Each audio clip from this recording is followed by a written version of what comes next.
Hello, everybody. This is, I believe, May. Let's see here.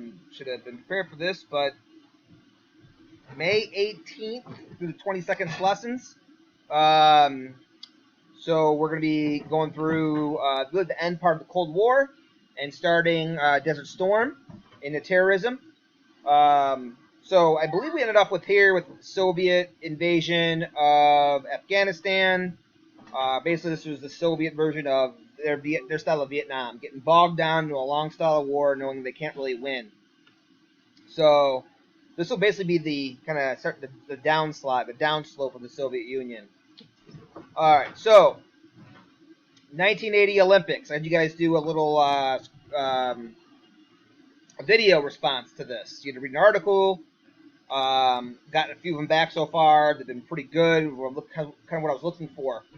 What I really want you guys to understand and kind of hoping you guys were seeing out of this was the 60s and 70s was a very rough time in the United States. Uh, you had civil rights movement, civil rights things going on. You had protest movement. You had Vietnam. You had the Watergate scandal. The Iran hostage crisis. Americans, in a sense, lost hope in our government. People weren't very patriotic, so to speak. 70s was a really rough time. In the countercultural movement, the hippies and a lot of the older generation, people thought that basically America was going down. Um, so the 1980 Olympics happened in Lake Placid in New York. Team USA versus the Soviet Union. Now, again, from the article, I'm hoping you guys got this. The Soviet Union was arguably the greatest hockey team ever assembled. They were veteran. They've been playing together for a long time. They've won numerous gold medals together. Um, they were just the best team in the world.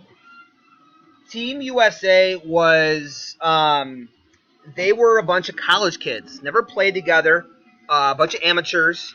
Um, they they actually played. They scrimmaged a Soviet Union hockey team. And they got their butts kicked. It was like 10-1 or 10-0. The Soviet Union hockey team absolutely destroyed them in a scrimmage. So when it came to the game, a lot of the American people, as well as the hockey team, really didn't have a whole lot of hope. Sorry, I had to stop really quick when my kids was yelling at me. So anyway, I think you get the picture. It was one of those David versus Goliath stories. Most people didn't think that Americans really had a chance to win, and all of a sudden, boom! Hence the term "miracle on ice." They pull one of the biggest upsets in sports history. So a little bit of story behind that. As I said, Soviet Union was a heavy favorite. They won 4 gold medals in a row. Veteran team. They've been playing together since 1964. They were 27-1-1. You can see by that they outscoring their opponents 175 to 44. Absolutely just domination. The Soviet team, they defeated the NHL All-Star team 6-0. They beat the Americans 10-3 in an exhibition game. The coach of Team USA was Herb Brooks. He's the one who gets the credit for really kind of bringing the team together to even make this miracle even happen. So again, I highly encourage you guys, if you've not watched it already, I think Netflix, Hulu, Amazon Prime, whatever, you can find the movie Miracle on Ice. It's outstanding, or just called Miracle maybe. It was just redone a couple of years ago, but it's outstanding. So if you're bored during this time, which I know many of you guys are maybe on a rainy day or whatever, you want to watch a movie, it's historically accurate and true. This is really an excellent, excellent story. Arguably one of the greatest sports stories ever. All right, skipping a little bit of this. All right, so kind of getting into the 80s, the hockey experience. The 1980 Olympics, the U.S. hockey team is going to provide hope to the American people. As I just went over, the 70s and 60s was a pretty rough time in the United States. And many people look to this hockey event as, okay, new decade, new country, let's move forward, and boom, this hockey team kind of gave us hope, kind of brought everybody together.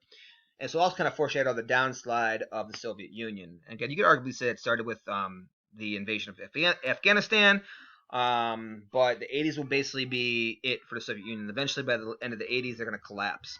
So, American president during the 80s is Ronald Reagan. He's Republican president. Still talked about to this very day.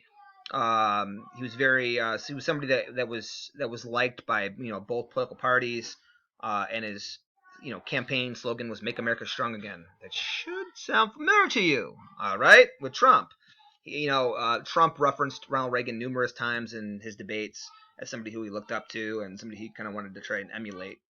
Ronald Reagan's going to blast the presidents of the 70s for the reason why they're in a bad economy, and the decline in power, their soft stance on communism. Remember Richard Nixon with the idea of trying to keep things, trying to go to China, trying to go to Russia, trying to improve relations. Reagan's going to blast a lot of those presidents. So one of the things that he wanted to do to improve the economy was something called Reaganomics. Vocabulary word, need to know it.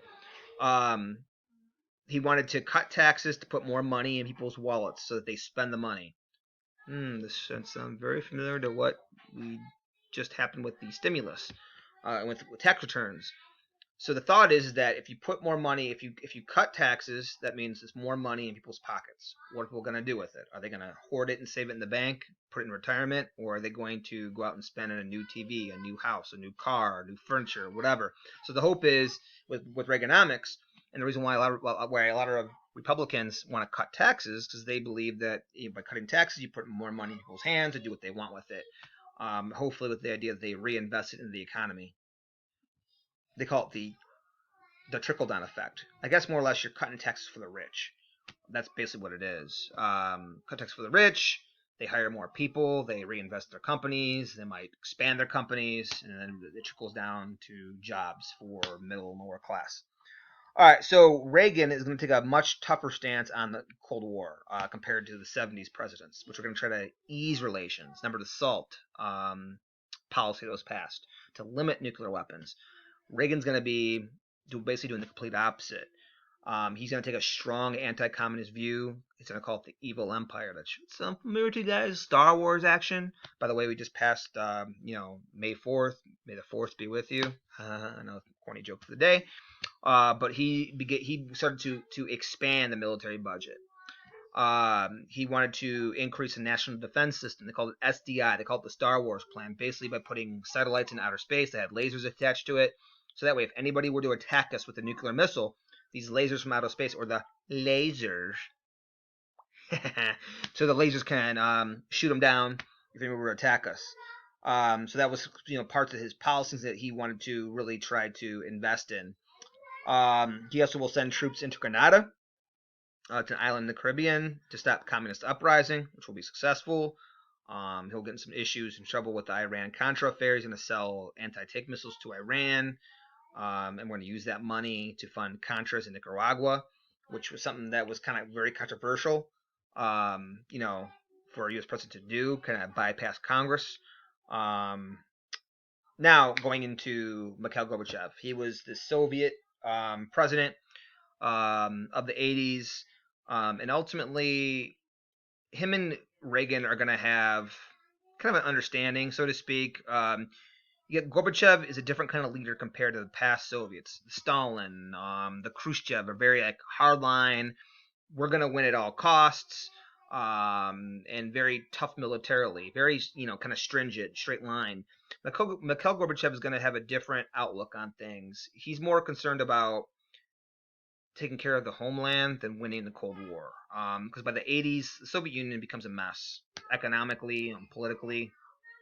You start having protest movements where people want rights and freedoms, freedom of speech and religion, etc., and their economies in the tubes.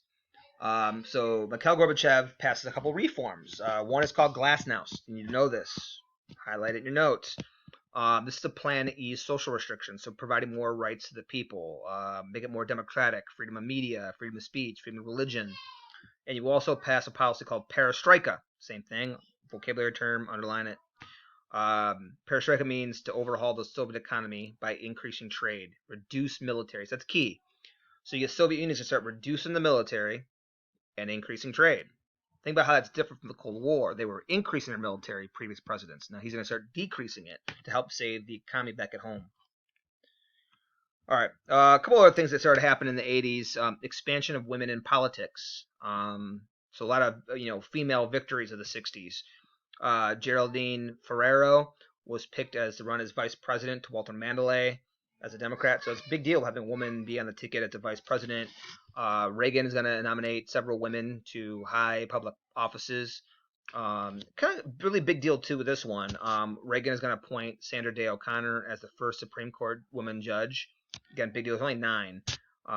So having a woman now being on the bench of the Supreme Court is a big, big, big deal.